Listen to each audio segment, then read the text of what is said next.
Thank you, Mika, and thank you for everyone arriving here today. And welcome to our panel discussion on how to lead learning in successful organizations. My name is Hanna Harrison, and I will be the host of this discussion. And this program today is organized by Akava, the Confederation of Unions for Professional and Management Staff, and Akava's special branches. And together we represent experts working in diverse fields where learning and improving your skill set are part of everyone's career path. But today we want to focus on how management can and should support this learning in every organization. And our speakers here are all experts in their own fields. So we have here Kristiina Salo. She's a strategist at Someco, helping companies improve their reach on social media. And then is Milla Ovastra, and she's the head of international affairs at the city of Espoo, which is near Helsinki here in Finland. And last but not least, we have Ida Mielityinen, and she's a leading expert on education at Akava, the Confederation of Unions for Professional and Managerial Staff. And we have about 45 minutes for this discussion, which is followed by a workshop afterwards. And in the end, I will leave you some time for questions. But if you, during this discussion, want to comment or ask something, then please just raise your hand. Let's keep this quite relaxed. And also remember to answer on the app that Mika introduced in the beginning. Okay, but let's go straight to the topic today, and let's start with the most obvious question on our minds. Could you please say in your own view, why is it so important for organizations and management to enable continuous learning, instead of just leaving it to every individual worker and expert to themselves? Yeah, since I work with communication and branding, I also see it from the corporate perspective and the organization perspective. And I also think it's a brand matter, employer branding matter. And if it's just going to be like person-led, then I think, of course, it would be a value of that, sure. But I think the thing for the organization is also that if you put money on it, if you invest in continuous learning and you do it in real life planned and strategically, I think it also can be an employer branding benefit. And then of course, from the personal perspective, I think quite few of us are heavy learners and learners who take the responsibility to themselves. Of course, some of us, and I think that's great. But not all of us, and I think quite many also think that, yeah, from the light perspective, that I could do something, but if it's planned and strategically led, I think the end result is much better. Yes. Well, learning is of course also very important from the city perspective. I'm here to represent the city of Espoo, which is not only next to Helsinki, but also the second largest city in Finland, and very, very rapidly growing. I see an organization, it's all about its people. It's not about the structure, it's not about the walls or the leadership, it's about the people. And when you think about the development of cities, we don't have a guidebook for the future of the cities, or it's not like a machine that we can just put on and then it goes on and develops like itself. In Espoo, learning is a very, very vital part of developing the city. It's also in the strategy of the city, Espoo Story it's called. Our goal is to be a pioneer and a forerunner. And to make this happen, we of course need to invest into our people, into our own learning. And this is something that we do also very strongly together with the community. We are not in our ivory tower of city management. We try to reach out to community, to the businesses, to academia, to the citizens, and develop the city together. And I would like to ask for a question, actually asking hypothetical employers, what do you think who are the persons who are firstly leaving the company. Most likely they are the person who are very eager to learn. They want to have new challenges, and who are the persons who are left at your hands. So this is the main reason why it's so important that you take care of every single individual's learning. So we can see that enabling learning is a matter of branding and competition, but also part of inclusiveness and keeping the workers satisfied within the company. So many aspects. If after all that, you're working as a middle manager and your top management refuses to invest in learning, what would you say to them? Why should they definitely take this on the agenda?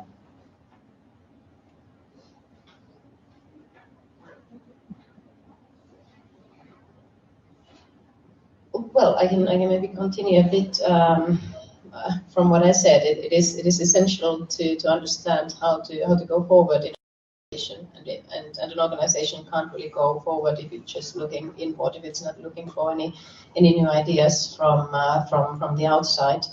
But of course, there need to be. It can't be something that is led to the individuals. It has to be encouraged from the management that there are opportunities and that there are structures for further learning and education. And we have quite a few in the city of Espoo. It is very actively encouraged that the people do take part in formal learning, but also non-formal learning. For example, our top management is in executive MBA course, which has been designed especially for the city together with the university. And this is something that really brings a lot of commitment and a lot of new ideas to our leadership. And also, it's a very, very good tool for team building because all of our top managers are in this same course and learning together.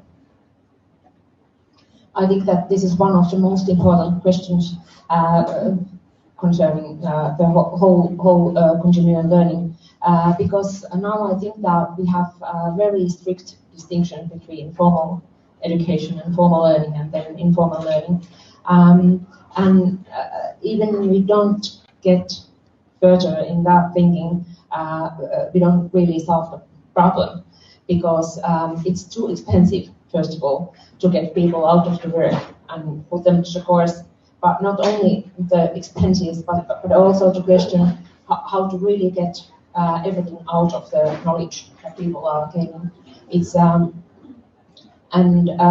also we need to share the knowledge, and not only the knowledge, but make the knowledge like a common property and something which is our company thing, not only individual thing. Then it's something that you can, as an employer, really use. And also it's question about the time, and of course time is always money.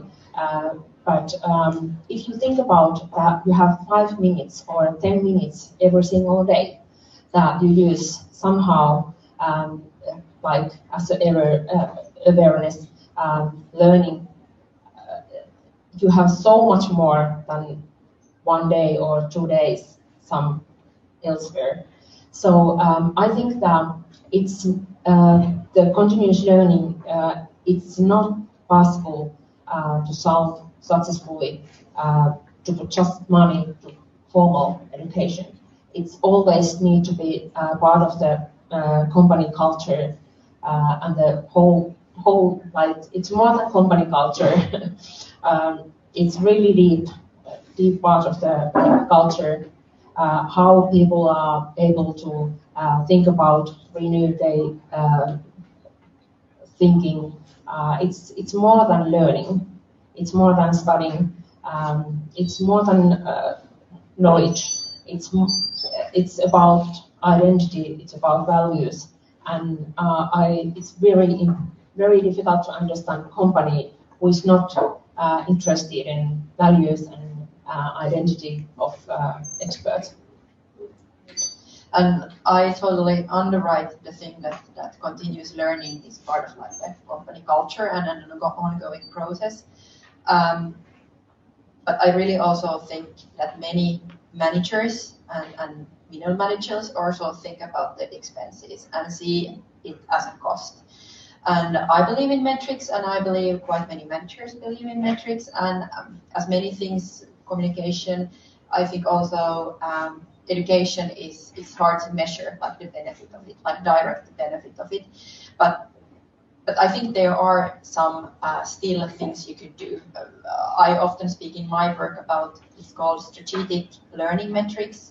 It's in Finnish, it's strateginen osaamisen mittari. I don't know if that's familiar for someone, but it combines basically the employer satisfaction survey results with client customer satisfaction results, and then sales. Of course, if it's an organization that has sales and can measure something like customer input. So combining like those three meters gives an insight in was it at all the investment you made in the education, was it like beneficial from the business perspective? Because I think that's something quite many managers are interested in. That if I put money and time this much in making formal processes, what does it like bring into my organization? And then of course this continuous learning that happens every day is another topic. But when you speak about like education that costs money and time. Yeah, so when we talk about learning, can we just allocate days for training? We need more than that. We need continuous learning every day, but you can convince the management by using numbers and surveys as well. Now I have questions directed to you personally, and let's start with Ida. You work as a leading expert focusing on educational policies and employment in Finland.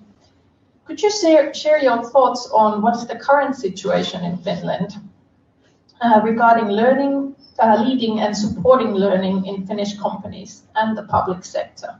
Are there certain areas where we need to improve? No, everything is perfect. Yeah, of course there is.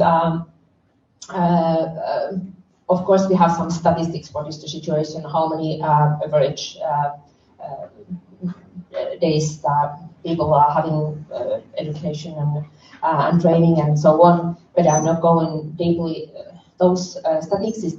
But generally, I would say that the most the biggest problem is polarization. It's among the. Sorry, could you repeat that? Biggest problem is polarization. Polarization. It's really a big problem, and it's very much caused by the situation that the learning is so much based to the individual responsibility. So we all know that if you are eager to learn, you have possibilities to do it, and if you are convinced, you really find places and time to do it. But we have always people who are maybe lawyer educated, but also higher educated people. We are really polarized group. So there is companies, there is employers who are offering a lot of situation and possibilities to learn, organizing trainees and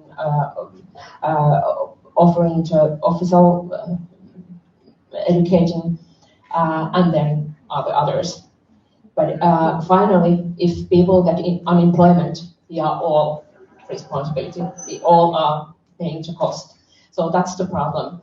And that's why I think, and my organization think that this is the biggest problem, that it's so much based on individual and companies' will. Thank you. And do you think there's a big difference between the public and the private sector in this regard? There is, but there is also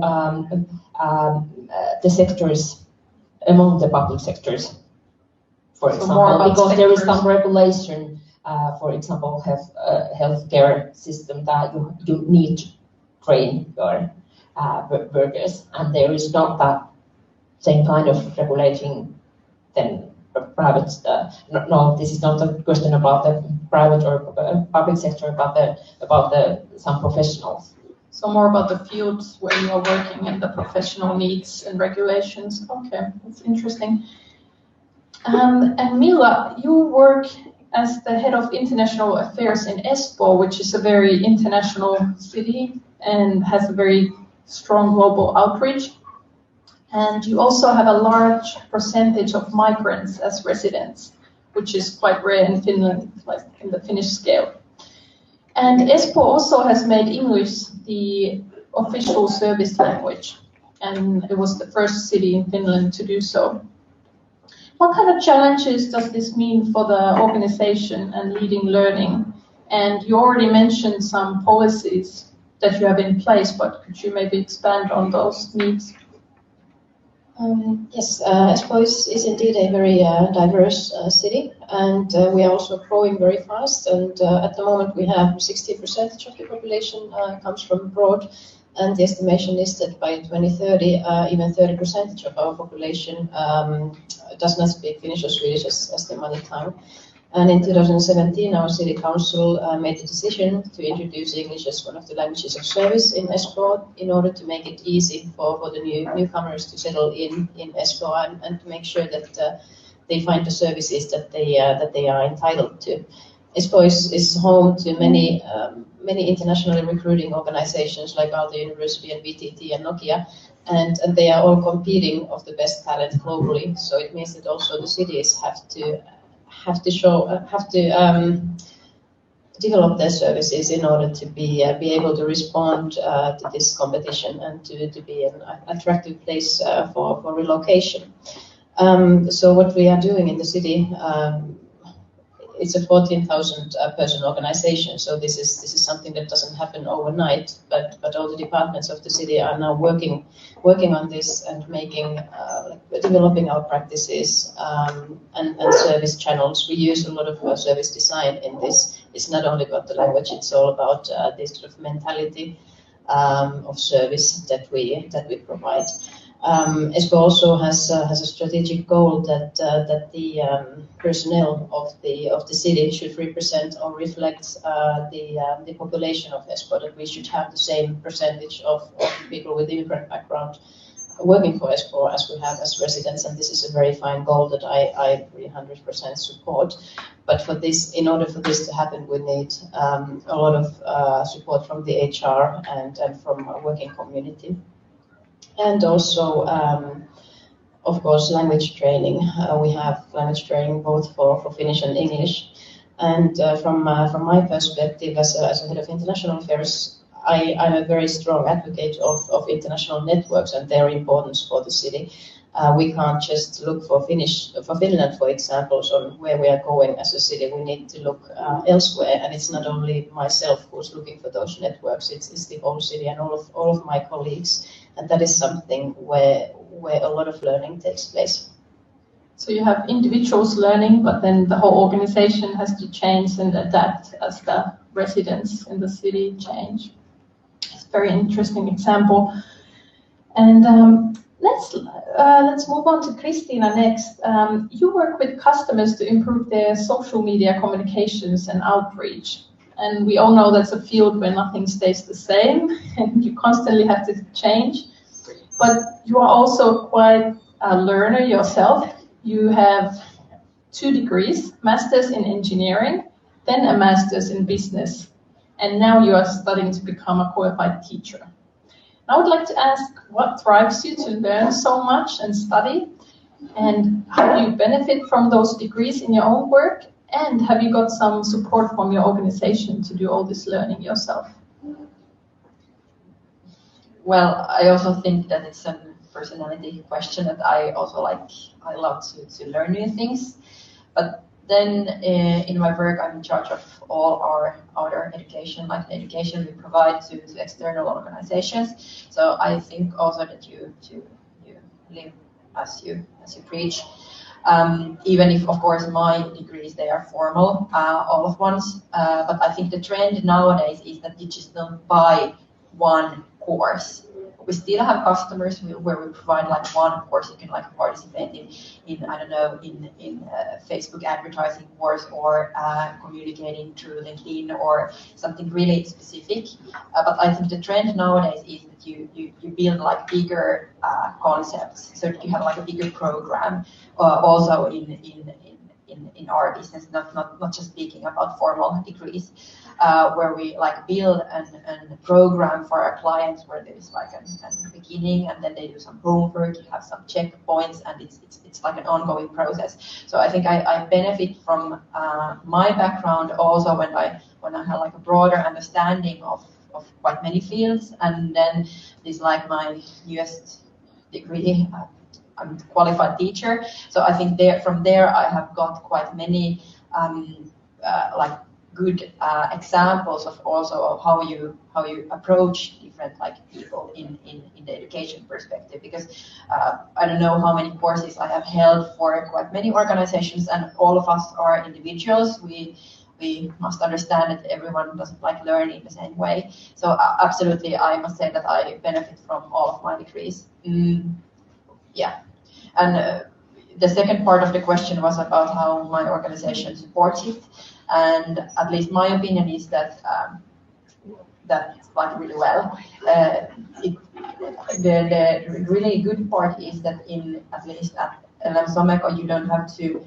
The degree doesn't have to like have to be part of your everyday working life. And I think our management understands that even if it doesn't like really touch your tasks what you do at this situation, it might be something you do, something you benefit from on like a longer perspective. And the bigger the organization is, the bigger possibilities you have. And of course, it might be that in next year, in a couple of months, you will be working with something else. Keeping in mind the long perspective and not just what you're doing next week or next month, which is beneficial to all of us, I think, at work. Now, you all mentioned about different personalities and attitudes towards learning. And since many of us are in managing positions, how can you help those who are not eager to learn? I think everyone who comes today to learn today is fascinated by learning, but how do we take in consideration different personalities and support them in our teams or organizations? This is very important question, and I would like to a little bit questionize the way how we are thinking about the motivation, because somehow we are all the time talking about, okay, some people, they are eager to learn and some people are not, and then we are accepting it, and we are not asking that where the motivation is coming from. It's not like emptiness. If you think about of course, learning of children, primary school is different than adult learning, of course, but there is also some similarities that we are not seeing at the moment, or I would say so. So I would like to emphasize that actually we can all people, each people are motivated for something, and they are, but maybe also among the higher educated people. It's possible that we have lost the idea that which is really motivating ourselves, and also maybe we are not having those kind of things to do at the workplace that we are really motivated. Maybe nobody has ever asked about that.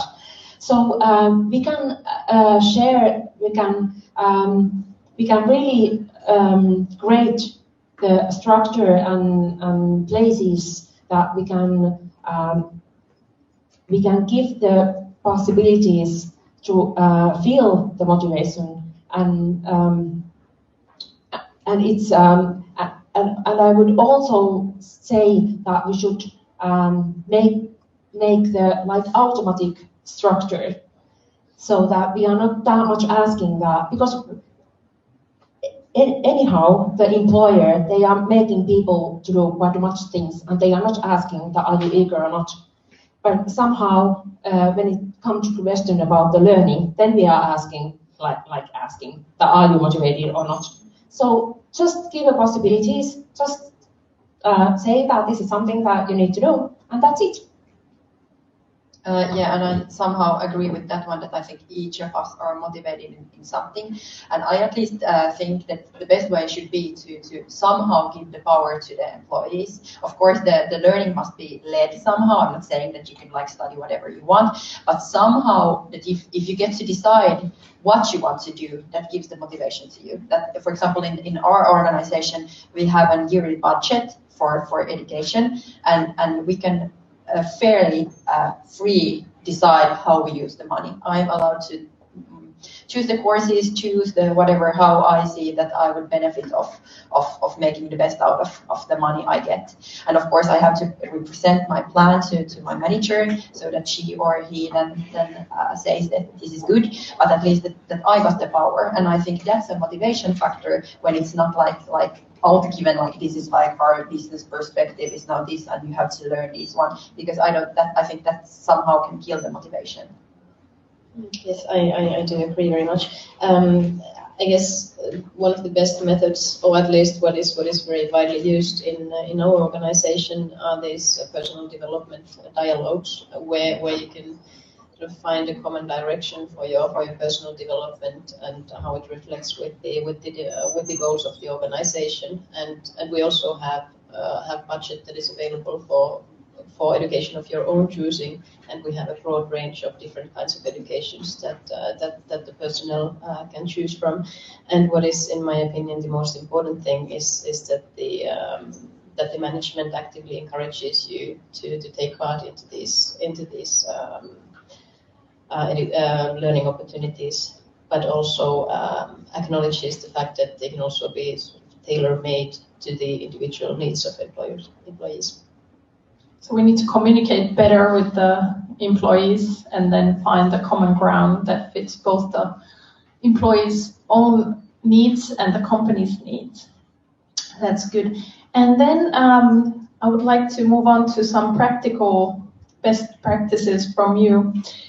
When we talk about learning, as Ida said in the beginning, we often talk about training days and formal learning. And then we also need time that is included in your everyday work. So how could the managers help integrate learning as part of the everyday routine for everyone? And now if you still have some more tips or experiences to share, then feel free.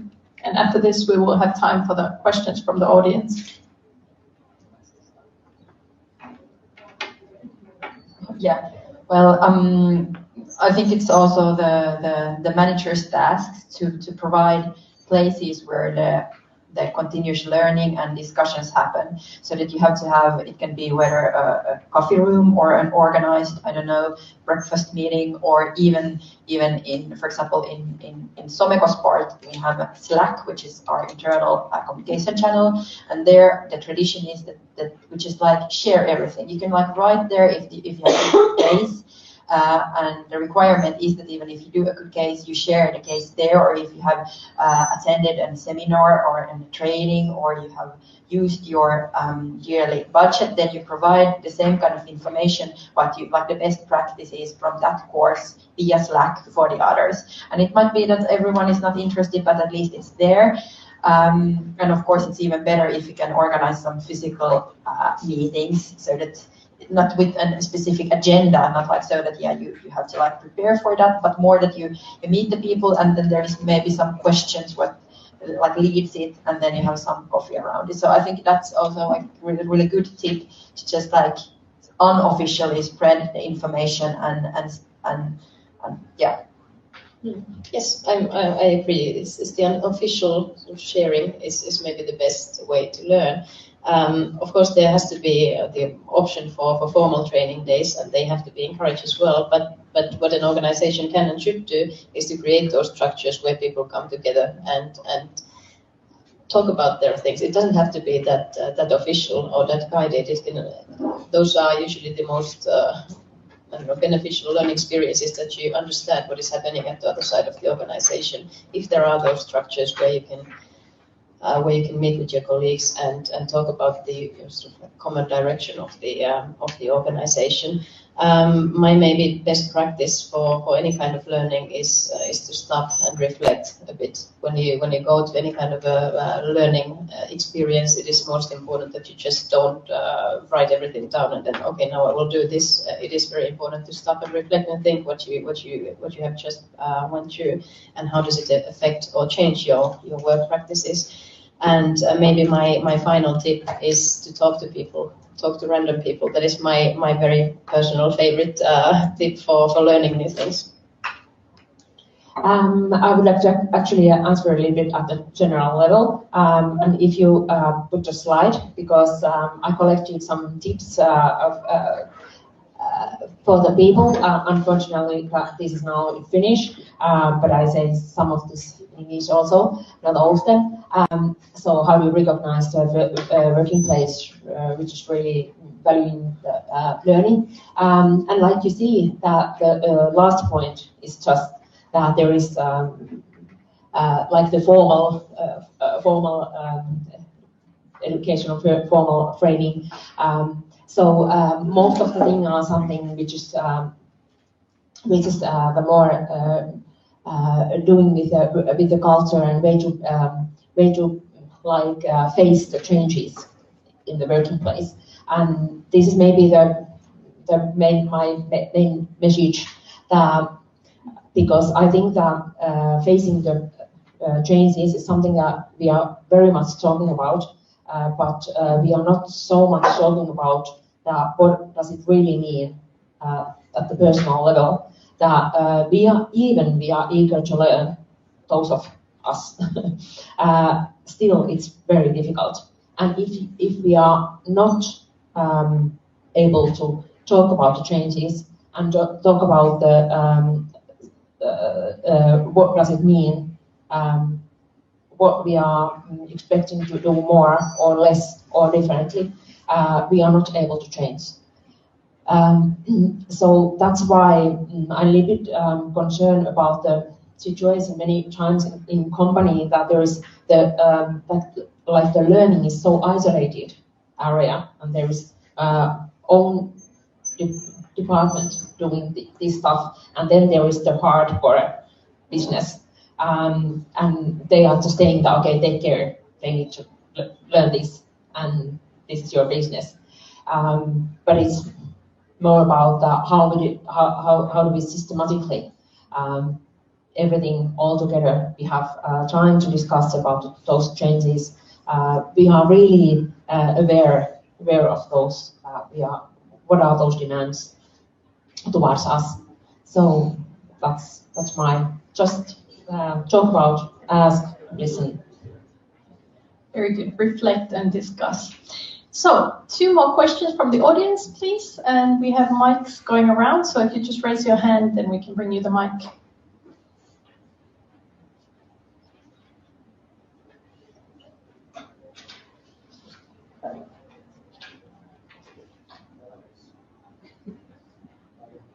Hi. Hi. Okay. Sorry. Petri Kalliola from South Korea, as you can probably see. I'm working for an organization that is doing early childhood education in South Korea.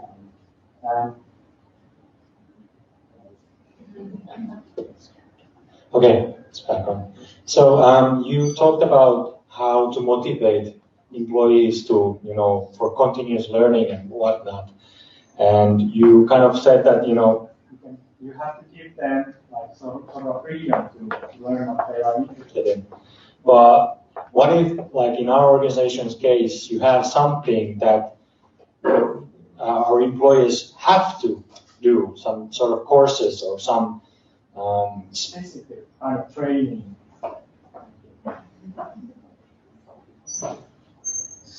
Would you like to start the question again? Yeah. So what if in our organization's case we have something very specific, like some sort of training courses that we have to get our employees motivated for? So what would be some advices that you would have for this kind of learning? How to motivate these employees for something that maybe might not be very motivating, as they cannot choose very per se what to learn. How to motivate when it's compulsory learning. Milla, do you want to start? Maybe it's important to make sure that the employees know the strategy of the company and know the direction where you're going, and how it is essential that they go through this training, and how they see what is their role in achieving the big goal of the organization.